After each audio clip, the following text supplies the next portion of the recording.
Here I am in London, and by the way, Adam, the guy who's done all this great work in organizing this with Kim, has sent some questions that you guys have asked me, which I'm going to read out and try to answer here in the rain in London.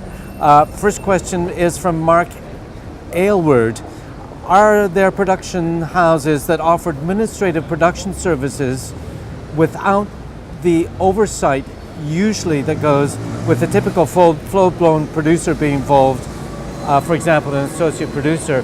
Well, not production houses so much, but there are so-called service producers. These are producers that you hire for a period of 1 or 2 or 3 or 10 weeks, whatever you want, who come and work with you on your film. They do get a producer credit, but unlike you, most likely, they also get a paycheck.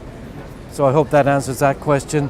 Second question comes to us from Edmund Coates. How do you predict that the situation will develop in the next 10 years with respect to new and existing revenue sources for independent productions? Oh my God, Edward, if I could answer that question, I wouldn't be sitting in the rain in the middle of London next to Trafalgar Square. I would be in a Cadillac somewhere outside a 5-star hotel getting ready to eat canapes and champagne and all that. No one really knows. And that's what's so exciting to be an independent producer right now, because we're making up the rules right now.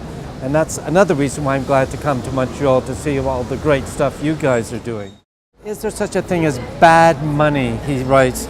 But that is to say, what should young and first-time filmmaker, actors, screenwriters beware of when searching for funding? Especially when all their instincts might be screaming, oh my God, someone give me money. What should I do? I don't know, I've had places where people have offered me money and it hasn't felt right. I didn't like the person or the deal, and I've ended up doing it and always regretting it. So my answer to you is, you know, you gotta like the person who's giving you the money, you gotta be happy with the deal, but remember too, don't be greedy. The person giving you money for their film should get some of the rewards too. Next question comes from Kamel Bushnak. This is a question regarding composer-director relationships. Are there any resources on a common language that directors and composers can use to communicate the musical needs for a project, especially in situations where the director may or may not have any musical background? I think the director and the composer need to get together as quickly as possible in order to agree a common language. And of course there's technical terms, the in and out points, and when your music has to fit to the picture, that you probably want to get your editor involved too as well.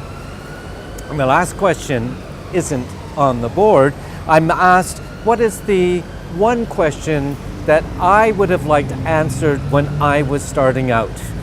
And I guess that would have to be a simple question like, how do you break in? And how do you break in?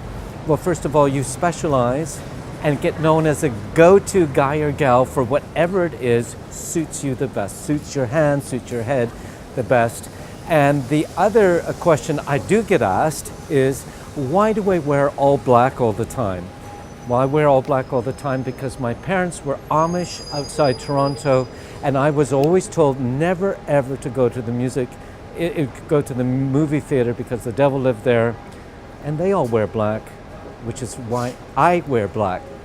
So to you in Montreal, and from us here in London, England, this is Elliot Grove saying, can hardly wait to see you June 15th. Goodbye.